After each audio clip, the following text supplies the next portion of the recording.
Hey, today we're talking about the capo and how to apply it to the guitar in order to remain in tune. We want to remain in tune. And if we clamp the strings down too hard, we won't. There's no way we're going to stay in tune. So this one, usually it would sit on the guitar neck back here. So I'm just going to show you how I install it and leave it here. I just kind of get it, tight enough. I tighten it up enough just so it'll sit there without sort of wobbling back around. If I tighten it too much, this is going to pull the strings from behind the nut and bring the guitar out of tune. So I definitely don't want to do that. But what I want to do is come on up to fret number, let's say capo number 4. So I'm going to try really hard, and this is for this Paige style capo, which sits on the guitar neck, headstock, and not in your pocket. It remains attached to each guitar you have, and there's a link for these in the description of the video. I really love these. I have a bunch of these, a pile of these things. I also have some Shubbs that I'll show you how to, you keep those in your pocket and you apply those to your, acoustic guitar, but they work great on electric guitars. So I'm going to show you that in just a second. But I'm going to keep this as close to the back of the fret as possible. What I really like about that is it gives the string, if I go way back here, there's way too much margin for error. There's so much string length here that I'm never gonna be able to control. What if I wanted to play hard? These strings are gonna rattle around. If you want that sound, go ahead. But if you want to secure a nice tight clamp here, I've got to be parallel with the fret marker, with the fret, and then I've got to clamp this down so that so I can go through the string set.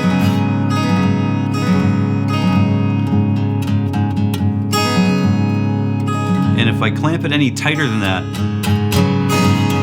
it's going to pull the strings out of tune. So I only want to clamp it down as tight as I would actually have my finger holding the string set down. So that basically replaces my first finger. That's why we use it. So now we can play all kinds of stuff.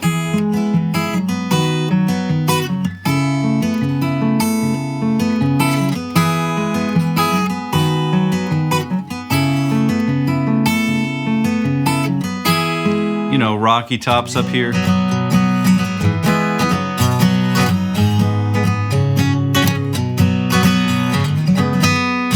Right. Need a little bit tighter. Just play it a little bit. You'll get really familiar with how to adjust these things really quickly. It just takes repetition and practice setting these things up. Let's talk about how to install it on the electric guitar. Now I've had this in my pocket. So one thing that is really cool is that it's low profile, so you can keep it in your pocket. The other thing I didn't mention about the Paige capo is that it's so low profile, it really doesn't get in the way of your left hand fretting, even if you're up next to it. This is a similar kind of capo. I usually come from the top, but this time I've got to just dial it in though. If I come up to capo 4, the same principles apply. I want to get as close to the back of the fret as possible while centering it on the string set. This is a little different than the Paige capo. Seems to be a little bit more like auto centering, but you'll notice that I hold the capo, the finger part of the capo, the bar part of the capo.